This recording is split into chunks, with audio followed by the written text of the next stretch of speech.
What's up everybody, and welcome to the channel. Today we're going to take a look at the 2024 BMW M340i. This one's finished off in mineral white metallic. MSRP is $64,200. So let's go ahead and take a look at what is going to power the M340i Sedan. So just pulling this underneath the hood, this one is going to feature the 3-liter inline 6-cylinder turbocharged motor with a mild hybrid system.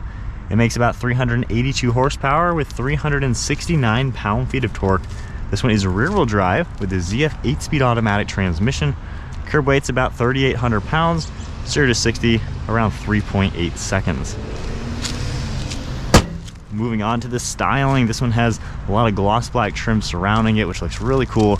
Got those LED headlights, blacked out housing, daytime running lights, and then nice gloss black kidney-shaped grille with active grille shutters to improve efficiency and airflow when needed. You're going to see more gloss black all surrounding the lower grille.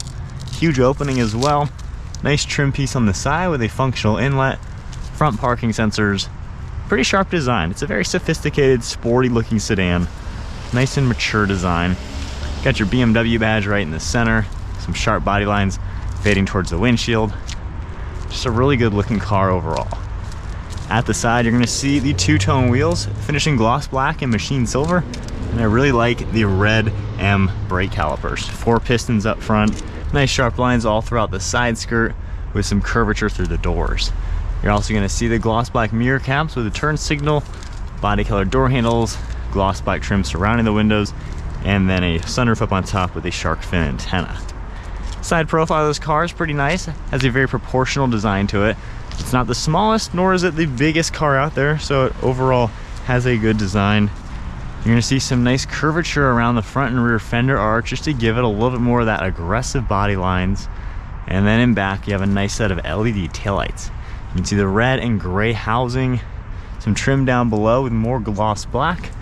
And then the rear diffuser has a pretty cool design with some shark fins. And then you can see the black exhaust tips. Got your badging back here. Lip spoiler finished off in more gloss black. And overall, can't complain. It's a nice looking car overall. There's a button right underneath the BMW logo to take a look at the trunk space. You have a pretty good amount of space in here, nice and squared off. A cubby over on the left side as well as the right. And then up here you can pull these, and that is going to unlock these rear seats. So if we go to them, all you have to do is grab the headrest now, pull these down, and you can see just how much more space you're going to get. They're going to fold down nearly flat and giving you a huge opening into that trunk area. So pretty nice size. Closing that, we can easily close the trunk. And then taking a look at the interior, this one has the cognac color. It's the Sensatec synthetic leather material. In the center, you can pull this down. You have a nice armrest along with 2 cup holders, and then you can even pull the whole piece down and give you a little bit of access into the trunk. So it's a pretty convenient way to do that. And then up in front, we have some climate control vents, USB ports, storage in the doors. Pretty good amount of space back here. The seats, they dip downwards right here to give you a comfortable seat. Backs are at a good angle as well. Pretty good knee room and leg room at 5'11", and about an inch or so of headroom up on top. See a nice armrest, grab handle, of course your release handle. So not bad back here at all. Good size, mid-size sedan. And then taking a look at the driver's seat. Of course it has the smart key, locks and unlocks. And then door panel, very similar to the back. You do have a little bit of ambient lighting, Harman Kardon audio system. Taking a look at the gauge cluster now, you have a really cool design with your speedometer on the left, tach over on the right. You can see engine temperature, a few vitals, and then fuel on the far left. If you tap the BC icon, you can see a little bit of the trip information. And then down in the center, we have our drive modes. So if I tap the Eco Pro, you're going to see how everything changes on the screen. A little bit more conservative design. You're going to see the power percentage on that far right side. Going into comfort mode, it's pretty normal. And then sport mode gets a little bit more aggressive. The heads-up display also changes a little bit. Hopefully you can see that. Has a pretty cool design with the tachometer right in the center. Along the steering wheel on the left side, you're going to see all the cruise control settings. Nice logo in the center, some Bluetooth and audio controls, and then we have steering wheel mounted paddle shifters. On the right side, you can see the stock for the windshield wipers, and then turn signal stock over on the left side with automatic high beams. Down below, we have all of our controls for the headlights, ambient lighting strip, one of the air vents, the heads-up display unit, and the massive curved LCD display for the gauges. You can see more of this soft touch plastic material, and then a cool design for the plastic trim throughout the center. And then moving to the center portion of the screen, we have our climate menu right now. You can see heated seats, temperature down below, zones and everything. Toggling out of here, we have our full screen navigation system. If you tap the home icon, you can see some nice tiles with all sorts of different information. So pretty cool the way everything is laid out. In this menu, you have a pretty cool display with torque and horsepower, PSI for the boost, things like that. We can continue over, route preference, add things, and we have shortcuts over on this left side for navigation and then audio. Going into the apps, we have all sorts of different items in here. So it's a pretty simple screen to use, honestly. It looks a little intimidating at first, but it's pretty easy to get used to. Going into reverse, we have a nice sized backup camera with good graphics, all of your parking sensors, and then tapping P, we're back into park. We have our air vents down below, volume on the left, track, defrost icons and hazards, and then pressing that, we can open it up to reveal the 2 cup holders.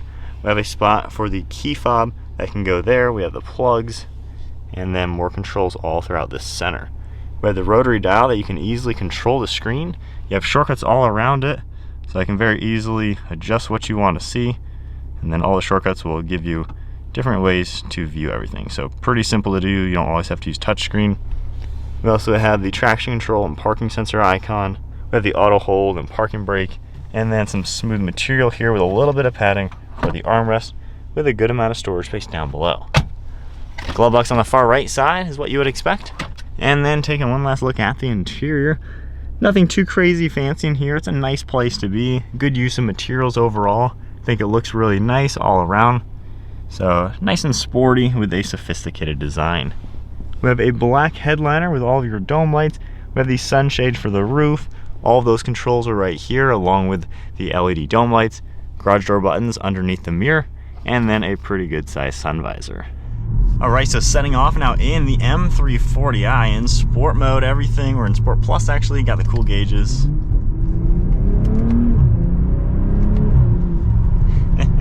That B58 has some nice power, the ZF8 speed, insanely responsive. This is a pretty fun car to drive, especially in this mode. The steering is pretty tight, suspension has tightened up as well. It just feels like a nice blend of a car. Taking a sharper turn now. Pretty stable feeling as well. If we go into the Eco Pro, back to automatic, everything, the car relaxes nicely. You still have some weight to the steering wheel, however it's a little bit more relaxed. The car just completely mellows out. Visibility is really good in this car. Great view out the front. All the mirrors do a great job. And over your shoulders, really can't complain. It's a very normal car to drive. The seats are pretty comfortable as well, especially like the leg rest. Kind of gives you that extra support for longer legs. But it's a nice place to be. Just feels like a nice grown-up, normal car, especially if you're in the conservative mode and the efficiency coasting stuff. It's cool how it kind of tells you how the car is driving on the efficiency level. So it can kind of show the engine's off right now, just coasting. So nice to see some of that like hybrid type of technology in this car, given it does have the mild hybrid. But this is just a nice overall car to drive. Now, going back into the Sport Plus mode, it definitely sharpens up a lot. You know, if you want true crazy performance, you know, of course the M3, the next step up from this car, is going to give you a lot more of that. But this gives you a good blend of the refinements, the luxury side, all the tech you would want, but then a really good sporty side to where you can just have some fun in the M340. It's a very well-rounded car, kind of the best of both worlds. Now, at the same price, if you want extra fun, get the Audi RS3. You're going to sacrifice a little bit of the ease of driving and the space, but you're going to get more of that on-edge fun factor. And if you don't need quite this performance, get a normal 330i and just maybe have the M Sport package on it. That'll dial it up enough, even though it has a 4-cylinder. So this is kind of right in that middle slot. You know, not crazy expensive for what it is, and you just get a nice car at the end of the day. Not too much road noise or wind noise. Actually, there's no wind noise whatsoever. A little bit of road noise on the noisier road we were on. Now on a smooth paved road. I mean, this is pretty darn comfortable, even though we're in Sport Plus. You know, a lot of people ask us, you know, is this back braking or anything too hard to drive? Not at all. This is not a harsh car. It's very comfortable, very relaxed. So good blend for sure. Toggling it back into the conservative drive mode. You know, really can't complain. If you're looking for just a fun, well-rounded car with good sizing, plenty of good technology and safety features, this is the way to go. And I like this screen. I think it looks really good on here. It doesn't just feel like a big tablet stuck on, even though that's what it is, but it feels nice. Just a nice, well-balanced car. Let's do one last acceleration. The brakes also do a great job. Going back into sport. Now the exhaust, you can tell those are all fake pop, so, you know, you're gonna have the fake sounds in this, but overall it's pretty fun.